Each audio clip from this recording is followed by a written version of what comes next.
ഉം. ഇപ്പം അവിടെ അല്ല. പുള്ളിക്കാരിയുടെ വീട്ടിന്റെ തൊട്ട് അടുത്ത് തന്നെ താമസിക്കുന്ന ഒരാളാണ് ഞാൻ. ഉം. ഇപ്പം അവിടെ അല്ല. അപ്പം എനിക്ക് ഇവരെ കുറിച്ച് കുറച്ച് കാര്യങ്ങൾ നിങ്ങളോട് പറയണമെന്നുണ്ട്. ഞാൻ അതിന് വേണ്ടിയിട്ടാണ് ഇപ്പൊ വിളിച്ചത്.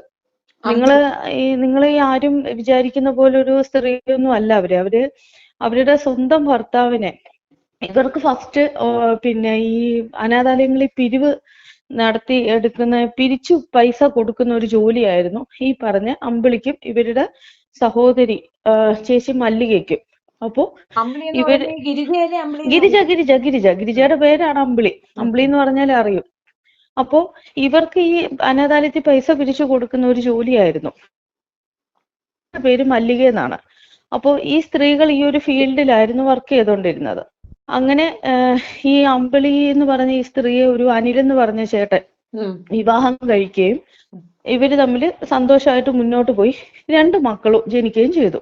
ഉം. അതിനുശേഷം ഈ സ്ത്രീ ഈ ഫീൽഡിൽ ഇറങ്ങിയതിന് ശേഷം ഈ അനിലേട്ടനുമായിട്ട് എന്നും വഴക്കാണ്. എന്നുവെച്ചാൽ ഇവർക്ക് വേറെ ബന്ധങ്ങളൊക്കെ ഉണ്ടെന്നും പറഞ്ഞിട്ട് എന്നും വഴക്കാണ്.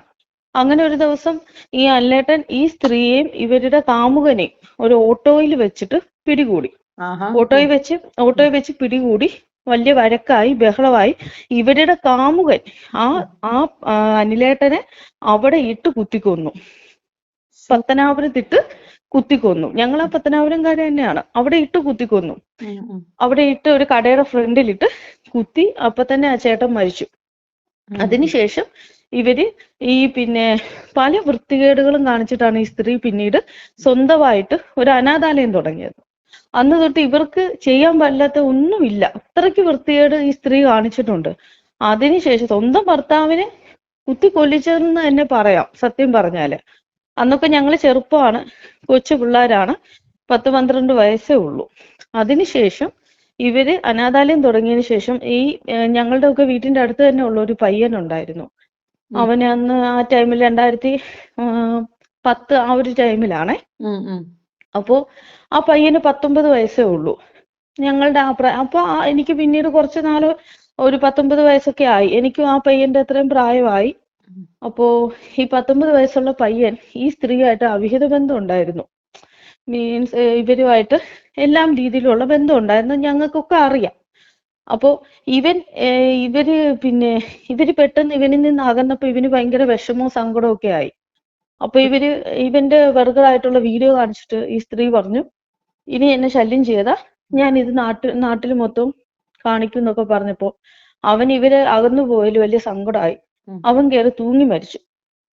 അങ്ങനെ ഇവന്റെ ഫോൺ ചെക്ക് ചെയ്തപ്പോ ഈ അമ്പിളിയുടെ അല്ലെങ്കിൽ ഞാൻ അഡ്രസ്സ് തരാം, പോയി തിരക്കി നോക്കിക്കോ. അല്ലെങ്കിൽ പത്തനാപുരം പോലീസ് സ്റ്റേഷൻ ഇല്ലേ, പത്തനാപുരം പോലീസ് സ്റ്റേഷനിൽ ഈ സ്ത്രീക്കെതിരെ ഈ പയ്യൻ മരിച്ചതിന് സംബന്ധിച്ച് ഒരു കേസുണ്ട്. മനസ്സിലായില്ലേ? അത് മാത്രമല്ല, ഇവരാണ് ഇതിന്റെ പിന്നിലെന്ന് അറിഞ്ഞപ്പോ ആ നാട്ടിലുള്ളവര്, ഇവര് താമസിച്ചുകൊണ്ടിരുന്ന ആ നാട്ടിലുള്ളവർ ഇവർക്കെതിരെ ഒരു ഫ്ലെക്സ് വെച്ചു, ഇവളെ ഇവിടുന്ന് തുരത്തുക എന്നും പറഞ്ഞ്. മനസ്സിലായോ? ഈ പയ്യന്റെ അച്ഛനും അമ്മയാണ് കൊണ്ട് കേസ് കൊടുത്തത് ഇവർക്കെതിരെ. അന്ന് ജാമ്യമില്ലാ വകുപ്പിന് വാറന്റ് ഒക്കെ അതാണ് ഈ സ്ത്രീയുടെ പേർക്ക്. പിന്നെ ഇവർക്ക് കുറച്ച് സ്വാധീനമൊക്കെ ഉള്ളത് കൊണ്ട് അതങ്ങനെ അങ്ങ് പോയി.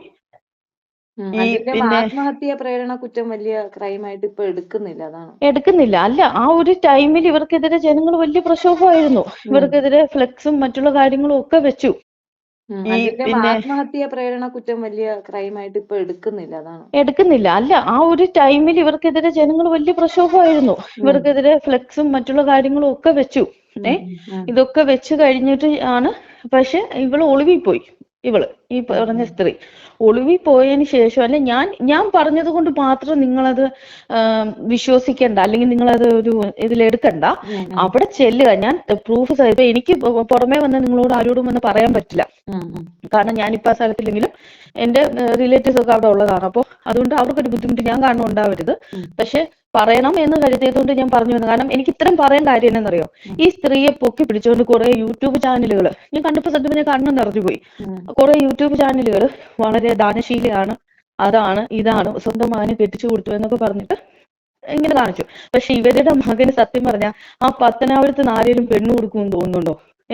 ഇവരുടെ ഈ സ്ത്രീയുടെ എത്രാമത്തെ ഭർത്താവാണെന്ന് അറിയാവോ? ഇപ്പം വീണ്ടും വിവാഹം കഴിച്ചു. ഇവരുടെ ചേച്ചിയും അങ്ങനെ തന്നെ. ആദ്യത്തെ ഭർത്താവിനെ കളഞ്ഞിട്ട് പിന്നെ പുള്ളി ആദ്യത്തെ ഭർത്താവ് എന്നൊക്കെ പറയുമ്പോൾ ആ ചേട്ടനൊക്കെ നമ്മുടെ വീട്ടിലൊക്കെ എപ്പോഴും ആയിരിക്കും സഹകരിക്കുകയും ചെയ്തുകൊണ്ടിരുന്ന ഇവരുടെ ചേച്ചിയുടെ മല്ലികയുടെ അവനെ കളഞ്ഞ് അവന് മരിച്ചുപോയി. അതിനുശേഷം ഇപ്പൊ വേറൊരാളുടെ കൂടെ. പിന്നെ രണ്ടാമത്തെ കാര്യം, ഈ സ്ത്രീ ഈ മോനെ ഇങ്ങനെ കെട്ടിച്ചു വെച്ചതൊന്നും അല്ല. ഇവര് ഇവിടെ നിന്നപ്പോൾ തന്നെ, അതിനെക്കുറിച്ച് എനിക്ക് കൂടുതലായിട്ടൊന്നും അറിയില്ല, പക്ഷെ എൻ്റെ ഒരു ഇത് വെച്ച് ഞാൻ പറയാണ്, ഇവര് ഈ മകൻ ഈ പെണ്ണിനോട് എന്തെങ്കിലും ഇതായിട്ട് പെരുമാറി ചിലപ്പോൾ പ്രഗ്നന്റും എല്ലാം ആയപ്പോൾ വേറൊരു നിവൃത്തി ഇല്ലാതെ കെട്ടിച്ചു വെച്ചതായിരിക്കാം. എനിക്ക് അങ്ങനെയാണ് തോന്നുന്നത്. അതേപോലെ ഇവൾ എത്ര പിള്ളേരെ പേരും പറഞ്ഞ് ഇവൾ എത്ര പൈസ പിരിക്കുമെന്നറിയോ? എത്ര പൈസ, ഇതിനൊന്നും കണക്കില്ല, ഇതിനൊന്നും കണക്കില്ല. എത്ര പേര് എത്ര പൈസ ഇവർക്ക് കൊടുക്കുന്നുണ്ട്, അല്ലെങ്കിൽ എന്താണ് എങ്ങനെയാണ്, ഇതിനെ കുറിച്ച് ഒന്നും ഒരു അറിവോ കാര്യങ്ങളോ ഒന്നുമില്ല. പിന്നെ ഞാൻ ഈ പറഞ്ഞ സത്യമാണോ ഇല്ലയോ എന്നുള്ളത് വെറുതെ ഒരു ഇങ്ങനെ ഈ പേര് പറയണ്ട, വെറുതെ വന്നിട്ട് ഇവരുടെ ആ സ്ഥലത്ത് അഡ്രസ് ആയത് ഒന്ന് തിരക്കാൻ നിങ്ങൾക്ക് മനസ്സിലാക്കാവുന്ന കാര്യമുള്ളൂ. അപ്പോ ഞാനെപ്പോഴും നിങ്ങളുടെ വശകാലം നമുക്ക് പലർക്കും പല മൈൻഡ് ആയിരിക്കും അല്ലെ, നമ്മളോട് പലരും ചെയ്യുന്നതിനനുസരിച്ചായിരിക്കും നമ്മളിപ്പോ പുറമെ ഉള്ളവർക്ക് അത് മനസ്സിലാവണമെന്നില്ല. നിങ്ങളുടെ ഭാഗത്ത് നിന്ന് ചിന്തിക്കുമ്പോൾ നിങ്ങളുടെ ശരി എന്താണ് തെറ്റെന്താണെന്ന് മനസ്സിലാവും. അപ്പൊ അതറിയാതെ കുറച്ച് പേര് ഈ കമന്റ് ഇടാൻ വരുന്നവരുണ്ട്. അവരുടെ ഭാഗം മാത്രമേ ചിന്തിക്കുന്നുള്ളൂ, അല്ലെ ഏതാണ് കൂടുതൽ പോസിറ്റീവ് ഏതാണ് കൂടുതൽ നെഗറ്റീവ് അതേ ചിന്തിക്കുന്നുള്ളൂ. ഞാനിപ്പോ ഇത് പറയാൻ കാര്യം എന്ന് വെച്ചാൽ എനിക്ക് അത്രയ്ക്ക് വിഷമമുണ്ടാണ് ഈ സ്ത്രീയെ ഇങ്ങനെ പൊക്കി പിടിച്ചുകൊണ്ട് നടക്കുന്ന കാണുമ്പോൾ. ഞാൻ ആദ്യമൊക്കെ കമന്റ് ഇട്ടിരുന്നു, പക്ഷെ പല യൂട്യൂബ് ചാനലുകളും ആ കമന്റ് റിമൂവ് ചെയ്തു, എന്റെ കമന്റ്. അപ്പൊ എന്തുകൊണ്ടാണെന്ന് എനിക്ക് അറിയില്ല. അപ്പൊ അവർക്ക് ഈ പിന്നെ സപ്പോർട്ടീവ് കിട്ടുന്ന ഇതല്ല, അവര് സപ്പോർട്ടായിട്ടല്ലേ പറയുന്നത്. അപ്പൊ നമ്മൾ നെഗറ്റീവ് കമന്റ് അവിടെ വരരുതെന്ന് കരുതി ഇവരിത് റിമൂവ് ചെയ്ത് കളയും. സോ അപ്പൊ എനിക്കിപ്പോ നിങ്ങളുടെ നമ്പർ കിട്ടിയപ്പോ വളരെ എക്സൈറ്റ്മെന്റ് ആയി, പെട്ടെന്ന് നിങ്ങളെ വിളിച്ചത് പറയണം. അതുകൊണ്ടാണ് അപ്പൊ ഹസ്ബൻഡ് പറഞ്ഞു എടി പുള്ളിക്കാരി ഉറങ്ങിക്കാണും. ഞാൻ പറഞ്ഞില്ല, ജസ്റ്റ് എന്തായാലും നോക്കാം. ഭർത്താവ് എനിക്ക് ഇന്നും ഓർമ്മയുണ്ട്, ഒരു രാവിലെ ഒരു 7:30 മണി ടൈമിലാണ് ഇവരുടെ ഭർത്താവ് മരിക്കുന്നത്. അപ്പം അന്ന് ഞങ്ങളുടെ നാട്ടിലുള്ള ഒരു കടയുണ്ട്, ഒരു ഹോട്ടല്. ആ ഹോട്ടലിന്റെ മുമ്പിൽ വന്നിട്ടാണ് കുത്തു കൊണ്ടിട്ട് ആ ഹോട്ടലിന്റെ മുമ്പിൽ വന്നിട്ട് ഒരു ഇറ്റ് വെള്ളത്തിന് വേണ്ടി അയാൾ അവിടെ കിടന്ന് പെടുന്ന ഒരു ടൈം ഉണ്ടായിരുന്നു. എന്റെ അമ്മ പറഞ്ഞിട്ടുള്ളതാണ് കേട്ടോ. അപ്പം അങ്ങനെ അത്രയും ക്രൂരയായ ഒരു സ്ത്രീ. ഇവർക്ക് ഭർത്താവൊന്നും ഇല്ല, കണ്ണി കണ്ടവരെല്ലാം ഭർത്താക്കന്മാരാ. ഇവരുടെ അമ്മ ഒരു തങ്കമ്മ ഈ സ്ത്രീയുടെ അമ്മയുടെ പേര്. ഒരു ഡാൻസർ ആയിരുന്നു. പിന്നെ ഈ അമ്പലങ്ങളിലും ഒക്കെ ഡാൻസ് കളിച്ച് ആയിരുന്നു അവര് ജീവിച്ചുകൊണ്ടിരുന്നത്. ഒരു കൊല്ലംകാരിയാണ്. ഇവരുടെ ഒക്കെ ഡീറ്റെയിൽസ് ചെറുപ്പകാലം തൊട്ടേ ഞങ്ങൾക്ക് അറിയാം, മനസ്സിലായി. അവിടെ എന്ത് നടന്നാലും ഇന്നും ഞാൻ ഇവിടെ ആണെങ്കിലും എനിക്ക് കൃത്യമായിട്ട് അറിയാൻ പറ്റും. പിന്നെ ഇവര് ഞാൻ നമുക്ക് തലവേദന എടുക്കണമെന്നല്ലോ. അല്ല ഇത് അപ്പൊ നിങ്ങൾ ഇപ്പം ഷെഫിന മേഡത്തിന് ഇവരെ ഒന്നും അറിയില്ല, എന്നിട്ട് പോലും ഇത്ര കേട്ടപ്പോ അപ്പൊ നമ്മളൊക്കെ ഇവരുടെ ചെറുപ്പകാലം തൊട്ട് ഇവരുടെ ലീലാവിലാസങ്ങള് കണ്ടും കേട്ടും വളർന്ന് നമ്മളോട് വന്നിട്ട് ഇവര് പുണ്യവതിയാണ്, ഇവര് അതാണ് ഇതാണെന്ന് പറയുമ്പോൾ നമുക്ക് എന്തുമാത്രം ഇറിറ്റേഷൻ ഉണ്ടാവും. നമുക്കത് ജനങ്ങളോട് വിളിച്ചു പറയണമെന്ന് ഉണ്ട്, പക്ഷെ നമ്മളിപ്പോ ഒരു വീഡിയോ ഇട്ടാൽ തന്നെ എത്ര പേര് കാണാനാ? കൂടിപ്പോയ 10-100 പേര് കാണും. അതുകൊണ്ട് എന്തെങ്കിലും കാര്യമുണ്ടോ? നമുക്ക് അതുകൊണ്ട് എന്തെങ്കിലും പ്രയോജനം ഉണ്ടോ? ഒന്നുമില്ല. പിന്നെ നമ്മളെ റോസ്റ്റ് ചെയ്യാൻ വേണ്ടിയിട്ടായിരിക്കും കുറെ പേര് ഇറങ്ങി നിൽക്കുന്നത്. പിന്നെ നമ്മൾ അങ്ങനെ ചെയ്തിട്ടും കാര്യമില്ല. പിന്നെ നിങ്ങളെപ്പോലെ അറിയുന്നവരത് ഒന്ന് ജസ്റ്റ് ഇപ്പം നമ്പർ കിട്ടി ഞാൻ വിളിച്ചു പറഞ്ഞു. അപ്പൊ നിങ്ങൾക്കും കൂടി സത്യമാണെന്ന് തോന്നിയാൽ ഞാൻ ഇപ്പോഴും പറയുന്നു, ഒന്ന് അന്വേഷിക്കുക. പത്തനാപുരം പോലീസ് സ്റ്റേഷനില് ഇവർക്കെതിരെ ഒരു കേസ് ഉണ്ടോ എന്ന് അന്വേഷിക്കുക. ഒരു പയ്യൻ തൂങ്ങി മരിച്ചത് അത് വലിയ പ്രക്ഷോഭമായിരുന്നു ആ നാട്ടില്. കാരണം ഈ സ്ത്രീ അത്രയും പ്രായം കുറഞ്ഞ പയ്യനുമായിട്ട് വരെ അടുപ്പത്തിലാകാന്ന് വെച്ചാ എന്താ ഒന്ന് ആലോചിച്ച് നോക്കിയേ. അത്രയും പ്രായം, അന്ന് അവർക്ക് 40 വയസ്സുണ്ട്. ഈ പയ്യന് 19. ഈ പയ്യൻ ഞങ്ങളുടെയൊക്കെ പ്രായമാണ്. അപ്പൊ ഫോൺ പരിശോധിച്ചപ്പോ ആണ് പോലീസിന് ഇത് കിട്ടിയത്. അപ്പൊ ഇവള് ഒളിവിപ്പോയി. പിന്നെ ജാമ്യം എടുത്ത് ഇവിടെ പിന്താങ്ങാൻ കുറച്ച് അവിടുത്തെ ഈ അറിയാലോ, ഈ ഞാൻ കൂടുതലായിട്ട് പറയുന്നില്ല, കാരണം എല്ലായിടത്തും കാണുമല്ലോ കുറച്ച് പ്രമുഖര്. എന്തെങ്കിലും ഒരു ഇഷ്യൂസ് വന്നാൽ അവരെ രക്ഷിച്ചുകൊണ്ട് പോകാൻ അവർക്കറിയാം. അല്ലെങ്കിൽ പിന്നെ ഒരു അനാഥാലയത്തിന്റെ പിരിവിന് നടന്ന ഒരാള് പെട്ടെന്ന് എങ്ങനെ ഒരു അനാഥാലയം സ്വന്തമായിട്ട് ഉണ്ടാക്കി എന്നുള്ളതിനെ കുറിച്ച് നമ്മൾ ചിന്തിക്കണ്ടേ. ഇവരുടെ ഭർത്താവിനെ കൊന്നത് കാമുകനാണ്. ഇവരുടെ ഭർത്താവ് അനിൽ എന്നാണ് ആ ചേട്ടന്റെ പേര്, അനിൽ എന്നാ പേര്. അപ്പോ ഈ പുള്ളിക്കാരനുമായിട്ട് 2 മക്കളുമായിട്ട് ഇവര് താമസിച്ചു വരുമായിരുന്നു. ആ ടൈമില് ഇവരെപ്പോഴും വഴക്കൊക്കെ ഉണ്ടാവും കേട്ടോ. ഈ സ്ത്രീയും ഇയാളും തമ്മിൽ എപ്പോഴും വഴക്കൊക്കെ ഉണ്ടാവും. അങ്ങനെ ഒരു ദിവസം പത്തനാപുരത്ത് വെച്ചിട്ട് ഓട്ടോയിൽ ഈ കാമുകനും ഈ സ്ത്രീയും ഓട്ടോയിൽ ഇരുന്നപ്പോൾ അനിലേട്ടൻ കൈ കാണിച്ചു ചേർത്തിട്ട് ഇവർ രണ്ടുപേരുമാണ് പിടിച്ചിറക്കി അവിടെ വെച്ച് ഈ സ്ത്രീയെ മർദ്ദിക്കുകയും പിന്നെ ഈ കാമുകനുമായിട്ട് വഴക്കുണ്ടാവുകയും ചെയ്തു. അതിന്റെ ഒരാഴ്ച കഴിഞ്ഞപ്പോ ആണ് ഈ കാമുകൻ കുത്തിക്കൊന്നത്. അത് കുത്തിക്കൊന്നതാണ്. മർഡറാണ്. അവൻ ജയിലിലാണോ എന്തോ എനിക്ക് അറിയില്ല. അന്നത്തെ കാലമല്ലേ, ഞാൻ വളരെ കുഞ്ഞു കുഞ്ഞായിരുന്നു. എന്തായാലും മണ്ടനാ, അവൻ ജയിലിൽ പോയി. അത്ര തന്നെ. അവര് വേറെ കല്യാണവും കഴിച്ചു. അയ്യോ, കല്യാണമൊന്നും അല്ല. കല്യാണോ, എന്ത് കല്യാണം? ഇവർക്ക് ആഴ്ചയില് വേറെ വേറെ ആണുങ്ങളാ. ഇപ്പം നടക്കുന്ന ഒരാളുടെ കൂടെ അല്ല പിന്നെ നടക്കുന്നത്. സത്യം ഞാൻ പറയാണ്. ഇവർക്കൊരു പിന്നെ ചാരിറ്റി ഒക്കെ അതിന് ശേഷം ഒരു കാറൊക്കെ എടുത്ത് വലിയ രീതിയിൽ എങ്ങനെ നടന്നിരുന്നാന്ന് ആലോചിക്കണം. ഒറ്റ നിമിഷം കൊണ്ട് ആ ഭർത്താവ് മരിച്ചതിന് ശേഷം ഇവർക്ക് ഫ്രീഡം കിട്ടി. ഇവർക്ക് എങ്ങനെയും പോകാനുള്ള ഒരു ഫ്രീഡം കിട്ടി. അതിനുശേഷമാണ് ഇവർ ഈ അനാഥാലയം. ഇതിൽ വലിയ കോമഡി എന്നാന്ന് വെച്ചാൽ ഇവരുടെ ഭർത്താവിന്റെ ഫോട്ടോ അവിടെ വെച്ചിട്ടുണ്ട് അനാഥാലയത്തില്, ഭർത്താവിന്റെ. അപ്പം ഈ ഭർത്താവിന്റെ അമ്മയും അച്ഛനും ബന്ധുക്കളും പറഞ്ഞു, ഇവൾ എന്തിനാണ് അത് വെക്കുന്നത്?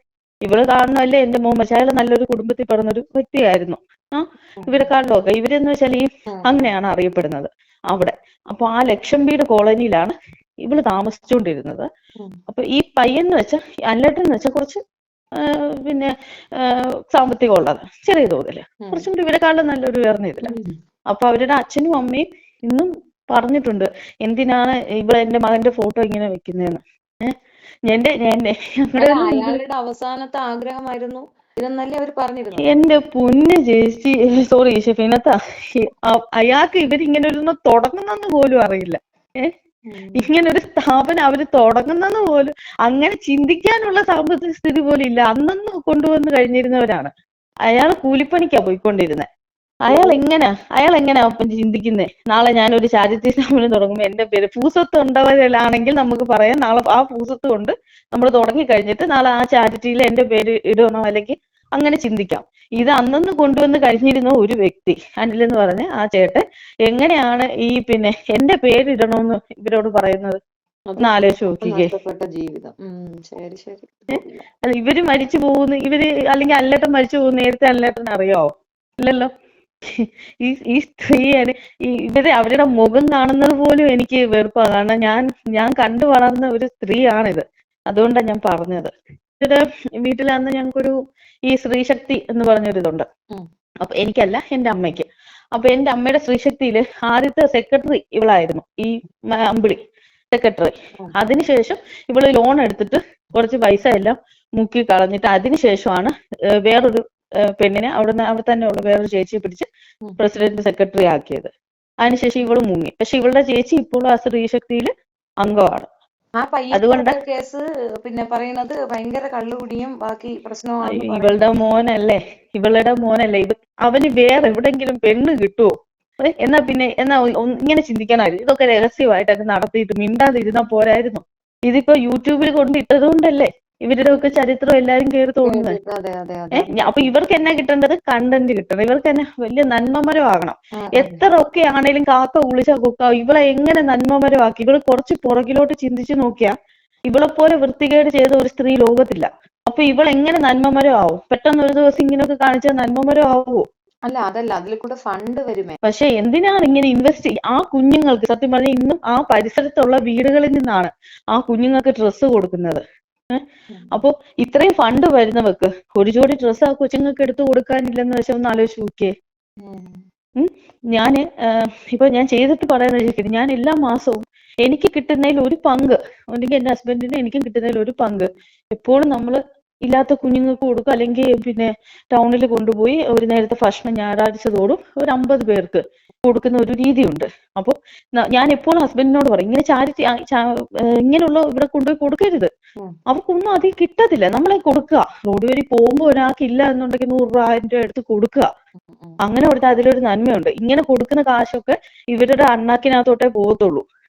അവർക്ക് പഴയതും വീട്ട് കീറിയതും ഒക്കെ ഉള്ള ഡ്രസ്സ് കിട്ടുകയും പിന്നെ വളരെ പരിമിതമായിട്ടുള്ള ഭക്ഷണം കൊടുക്കുകയും ചെയ്യും.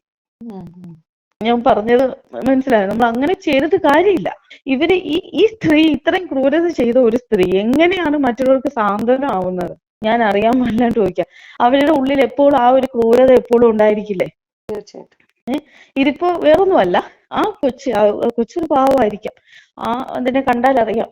അത് ഇവിടെ വന്നിട്ട് പിന്നെ നിന്ന് കാണും. നിന്ന ടൈമില് ഈ അമ്പിളിയുടെ മോനല്ലേ, വേറെ ആരും അല്ലല്ലോ, ആ ജെനിസ് തന്നെ എടുത്താൽ മതി. അപ്പൊ അവൻ എന്തെങ്കിലും മോശമായിട്ട് ആ കൊച്ചിനോട് പെരുമാറുകയോ എന്തെങ്കിലും അങ്ങനെ അതിനനുബന്ധമായിട്ട് നടന്ന ഒരു വിവാഹമാണിത്. അല്ലാതെ അതിനകത്ത് വേറെ ഒരു കാര്യങ്ങളും ഇല്ല. 100%. ഷെഫീനത്ത് പുനലൂര് ഉള്ളതല്ലേ? ഞാൻ തിരുവനന്തപുരമാണ്, കോട്ടയം. തിരുവനന്തപുരമാണല്ലേ? ഞാനൊരു വീഡിയോ കണ്ടിരുന്നല്ലോ, ഇല്ല. അല്ലേ? ഓക്കെ. അപ്പൊ അവിടെ പത്തനാപുരം അറിയാമെങ്കിൽ അവിടെ ഒന്ന് ജസ്റ്റ് ഒന്ന് ആരെങ്കിലും ഉണ്ടെങ്കിൽ ഒന്ന് തിരക്കി നോക്ക്. അപ്പൊ അതിനെക്കുറിച്ച് കൂടുതലും ഡീറ്റെയിൽസ് ആയിട്ട് അവര് പറഞ്ഞു തരും. അല്ലെ അവിടുത്തെ പോലീസ് സ്റ്റേഷനിൽ ഇവർക്കെതിരെ ഇങ്ങനൊരു കേസ് ഉണ്ടായിരുന്നോ എന്നൊന്ന് ജസ്റ്റ് ഒന്ന് തിരക്കിയാലും മതി. കാരണം വീഡിയോ ആക്കി ഇടുന്നതിന് മുമ്പ് ഇപ്പം ഞാനൊരാള് പറഞ്ഞു എന്ന് കരുതി പെട്ടെന്ന് ചാടിക്കേറി. മാത്രമല്ലല്ലോ, അവിടെ തന്നെ ഒരുപാട് പേര് ഇതൊക്കെ പറഞ്ഞതാണെന്ന്. അല്ല, ഞാൻ പറഞ്ഞതേ ഉള്ളൂ, നമ്മൾ അങ്ങനെ വീഡിയോ ഇട്ടിട്ടും കാര്യമില്ല. നാളെ എനിക്ക് പ്രശ്നമില്ല, പക്ഷെ എന്റെ ഐഡന്റിറ്റി ഞാൻ വെളിവാക്കാൻ പറ്റില്ല. കാരണം എന്ന് വെച്ചാൽ ഞാൻ പറഞ്ഞല്ലോ, എന്റെ റിലേറ്റീവ്സ് ഒക്കെ അവിടെ ഇപ്പോഴും താമസിക്കുന്നവരാണേ. അപ്പൊ നാളെ ഇനിയിപ്പം ഇതിന്റെ പേരിൽ നാളെ അവരുടെ വീട്ടിലൊക്കെ കയറി വരക്കിന് പോകും. വേറൊന്നും പേടിച്ചിട്ടല്ല, വെറുതെ ഒരു ഇഷ്യൂസ് നമ്മളായിട്ട് ക്രിയേറ്റ് ചെയ്യണ്ടല്ലോ എന്ന് കരുതി.